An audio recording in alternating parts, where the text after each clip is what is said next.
आज हम अलग अलग प्रोग्राम रखे हैं। स्थापना दिवस का है, एक ओलावृष्टि की जो नुकसान हुआ उसकी मांग को लेकर रखा है। लेकिन जब देशव्यापी कोई बात आती है तो आपने पीछे देखा देश के 500 से ज़्यादा जो किसान जत्थेबंदियाँ एकजुट होकर दिल्ली का घेराव।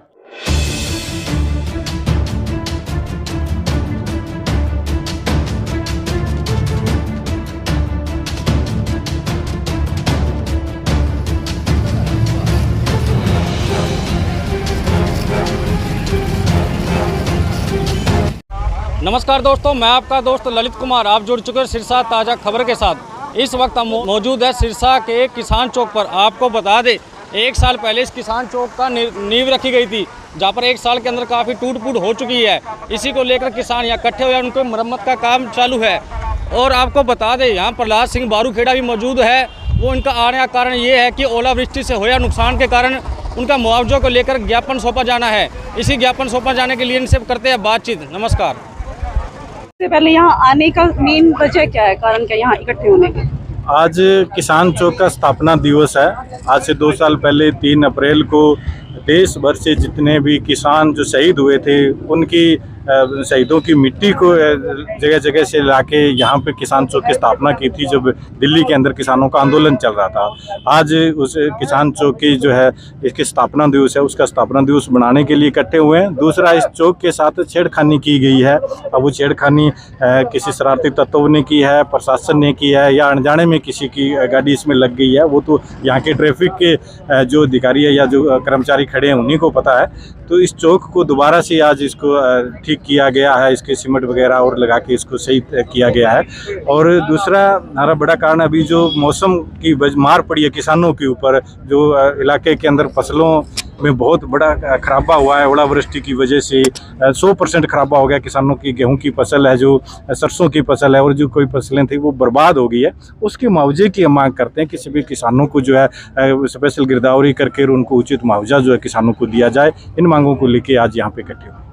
चौक से छेड़खानी की आप बात कर रहे हैं, यहाँ पास में ही जेजेपी कार्यालय भी है और यहाँ पर पुलिस अधिकारी भी तैनात रहते हैं। तो क्या लगता है ये कि सरकार की साजिश के तहत किया गया है, क्या है? ये हो भी सकता है, क्योंकि जब हमने 3 अप्रैल को पीछे 2 साल पहले चौक की स्थापना की थी तो रात को इन्होंने जेसीबी लगा के चौक को उठा के यहाँ से झाड़ियों में फेंक दिया था, जो शहीदों की मिट्टी थी। तो ये भी कर सकते हैं, कोई बड़ी बात नहीं है।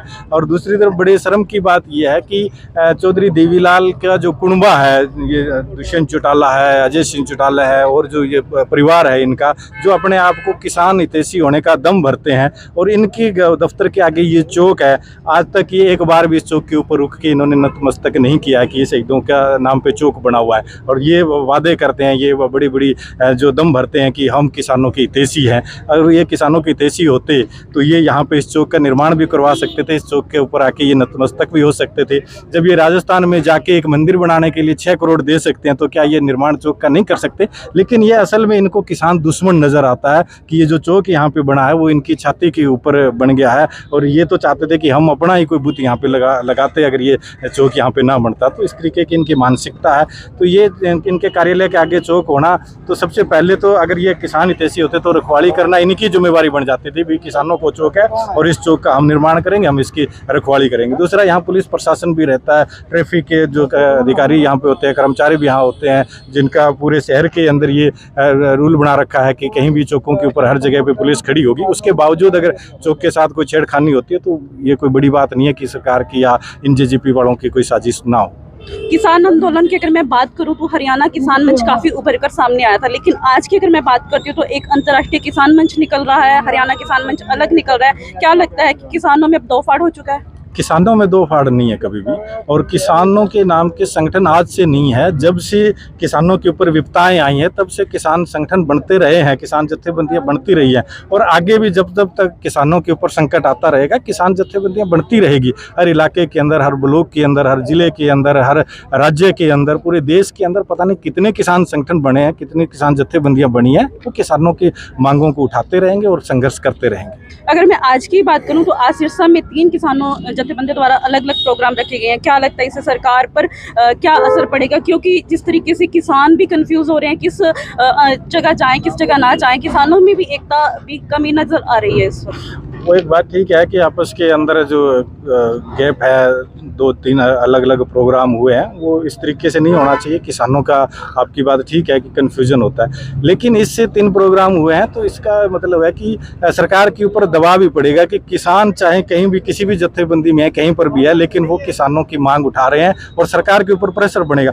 आज हम अलग अलग प्रोग्राम रखे हैं, स्थापना दिवस का है, एक ओलावृष्टि की जो नुकसान हुआ उसकी मांग को लेकर रखा है, लेकिन जब देशव्यापी कोई बात आती है तो आपने पीछे देखा देश के 500 से ज़्यादा जो किसान जत्थेबंदियां एकजुट होकर दिल्ली का घेराव किया था। आगे भी अगर जरूरत पड़ेगी तो सारी जत्थेबंदियां एकजुट होकर फिर दोबारा से हम घेराव कर सकते हैं, दोबारा से बड़ा आंदोलन बन सकता है। प्रहलाद जी, अगर मैं बात करूं तो जैसे ओलावृष्टि के कारण काफी नुकसान हुआ है, लेकिन जो मुआवजा दिया जाता है उसके लिए जो गिरदावरी की जाती है तो बंद कमरों में बैठ के ही कुछ अधिकारी कर लेते हैं, तो जिनको असल में जिनका नुकसान होता है उनको मिल नहीं पाता है। इस तरीके की स्थिति भी कई बार उत्पन्न हो जाती है, तो क्या हमेशा से ऐसा होता रहा है? तभी तो किसान जत्थेबंदियों की जरूरत पड़ी है, तभी तो किसानों को सड़कों पे आना पड़ता है। अगर ये सरकार प्रशासन अपनी जिम्मेदारी ठीक से निभा लेते और ये जिसका नुकसान हुआ है उसको उचित मुआवजा दे देते तो आज किसानों को सड़क पे आके बैठने की जरूरत नहीं पड़ती। ये हमेशा से होता है कि जब इनको वोट लेने होते हैं तब तो किसान मजदूर इनको याद आ जाते हैं, और जब किसानों पे संकट आता है तब ये पूंजीपतियों की गोद में बैठ जाते हैं, अपनी ऐसी रूमों में बैठ जाते हैं, फिर ये किसानों की तरफ देखते नहीं है, फिर ये अपने जो बिजनेस बढ़ाने में, अपनी जो संपत्ति बढ़ाने के अंदर लग जाते हैं, और जब वोट आते हैं तो फिर ये दावे करने लग जाते हैं। इसीलिए जरूरत है आज देश के अंदर जो किसान सड़कों के ऊपर है कि इनकी वादा खिलाफी के खिलाफ है, इनके जो वादे इन्होंने किए, किसानों के साथ धोखाधड़ी की, किसानों को उचित मुआवजा नहीं मिलता, किसानों की मांगें पूरी नहीं होती।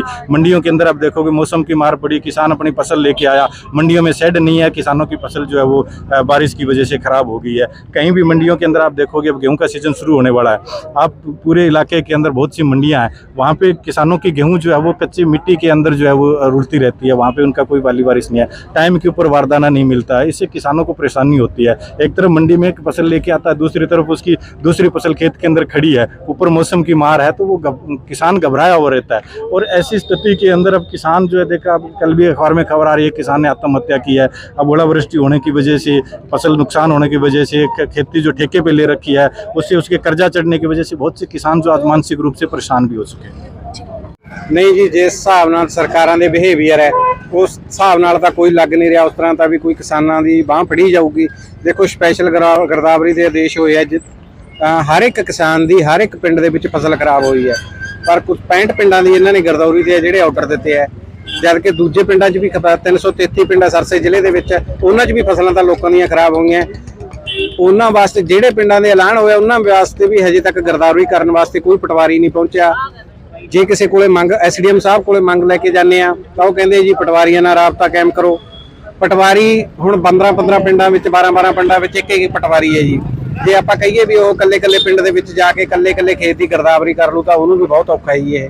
ਇਸ ਕਰਕੇ ਅਸੀਂ ਸਰਕਾਰਾਂ ਨੂੰ ਕਹਿੰਦੇ ਆ ਵੀ ਜੋ ਵੀ ਫਸਲਾਂ ਖਰਾਬ ਹੋਈਆਂ ਉਹਨਾਂ ਦਾ ਜਿਹੜਾ ਡਰਾਉਣ ਹੈ, ਜਦੋਂ ਸਰਕਾਰਾਂ ਨੂੰ ਜ਼ਿਮੀਂਦਾਰਾਂ ਨੂੰ ਜੁਰਮਾਨੇ ਕਰਨੇ ਹੁੰਦੇ ਆ ਉਦੋਂ ਚੱਲਦਾ ਹੈ, ਤੇ ਹੁਣ ਉਹ ਡਰਾਉਣ ਰਾਹੀਂ ਆਪਦੀ ਗਿਰਦਾਵਰੀ ਕਰਵਾ ਕੇ ਤੇ ਕਿਸਾਨਾਂ ਦੇ ਖਾਤਿਆਂ 'ਚ ਪੈਸੇ। ਜੀ ਅਸੀਂ ਐਸਡੀਐਮ ਕੋਲੇ ਜਾਂਦੇ ਆ ਤਾਂ ਐਸਡੀਐਮ ਸਾਨੂੰ ਬਰਿਆ ਕੇ ਜੇ ਮੋੜ ਦਿੰਦਾ ਵੀ ਤੁਸੀਂ ਪਟਵਾਰੀ ਸਾਹਿਬ ਨੂੰ ਲੈ ਜਾਓ ਤੇ ਗਿਰਦੌਰੀ ਕਰਾ ਦਿਓ। ਠੀਕ ਹੈ, ਤੇ ਗਿਰਦੌਰੀ ਪਟਵਾਰੀ ਕੋਲੇ ਜਾਂਦੇ ਆ, ਉਹ ਕਹਿੰਦਾ ਮੈਨੂੰ ਕੋਈ ਆਰਡਰ ਹੈ ਨਹੀਂ ਕਿਸੇ ਦਾ। ਜਿਹੜੇ ਸਾਡੇ 5-7 ਪਿੰਡ 10 ਪਿੰਡ ਦਾ ਜਮੀ ਰਹਿ ਗਏ ਗੱਡਿਆਂ ਦੀ ਮਾਰ ਵਾਲੇ, ਜਿਵੇਂ ਰੰਗਾ, ਮੱਤੜ, ਲਹਿੰਗੇ ਵਾਲਾ, ਇਹਨਾਂ ਪਿੰਡਾਂ 'ਚ ਤਾਂ ਨਾਗੋ ਕੀ, ਇਹਨਾਂ ਪਿੰਡਾਂ 'ਚ ਤਾਂ ਗੜੇਮਾਰੀ ਹੈਗੀ ਬਹੁਤ ਜ਼ਿਆਦੇ। ਇਹਨਾਂ ਦੀ ਨੰਬਰ ਨਹੀਂ ਆਇਆ, ਨਾ ਇਹਨਾਂ ਦੀ ਕੋਈ ਗਿਰਦਾਵਰੀ ਹੋ ਰਹੀ ਆ, ਲਿਸਟ 'ਚ ਨਾਮ ਵੀ ਹੈ। ਹਾਂ, ਲਿਸਟ 'ਚ ਨਾਂ ਨਹੀਂ। ਇਸੇ ਕਰਕੇ ਅਸੀਂ ਐਸਡੀਐਮ ਨੂੰ ਖੁਦ ਮਿਲੇ ਜਾ ਕੇ, ਉਹਨਾਂ ਨੇ ਕਿਹਾ ਵੀ ਤੁਸੀਂ ਪਟਵਾਰੀ ਸਾਹਿਬ ਨੂੰ ਕਹਿ ਦਿਓ, ਤੁਸੀਂ ਦਿਖਾ ਦਿਓ ਵੀ ਮੈਂ ਸਾਰੇ ਪਿੰਡਾਂ ਦਾ ਦੌਰਾ ਨਹੀਂ ਕਰਦਾ, ਕੁਝ ਪਿੰਡਾਂ ਦਾ ਮੈਂ ਦੌਰਾ ਕਰ ਚੁੱਕਿਆ। ਉਹ ਅਸੀਂ 1-2 ਵਾਰੀ, ਹੁਣ ਸਾਡੀ ਪਰ ਕੋਈ ਸੁਣਵਾਈ ਹੋ ਨਹੀਂ ਰਹੀ, ਸਮਾਰ ਕੇ ਕੋਈ ਗੱਲ ਨਹੀਂ ਸੁਣ ਰਿਹਾ ਚੱਜ ਨਾਲ। ਦੁਬਾਰਾ ਬਰਸਾਤ ਫੇਰ ਹੋ ਗਈ ਲਗਾਤਾਰ, ਹੁਣ ਬਰਸਾਤ ਨਾਲ ਹੋਰ ਨੁਕਸਾਨ ਹੋਰ ਜ਼ਿਆਦਾ ਹੋ ਗਿਆ। ਤਾਂ ਇਹਦੀ ਮਤਲਬ ਸਹੀ ਤੋਂ ਸਹੀ ਜਲਦੀ ਤੋਂ ਜਲਦੀ ਗਿਰਦੌਰੀ ਕਰਾਈ ਜਾਵੇ ਤੇ ਜਿਹੜਾ 75 ਬਣਦਾ ਹੋਇਆ ਮੁਆਵਜ਼ਾ ਕਿਸਾਨਾਂ ਨੂੰ ਜਲਦੀ ਦਿੱਤਾ ਜਾਵੇ।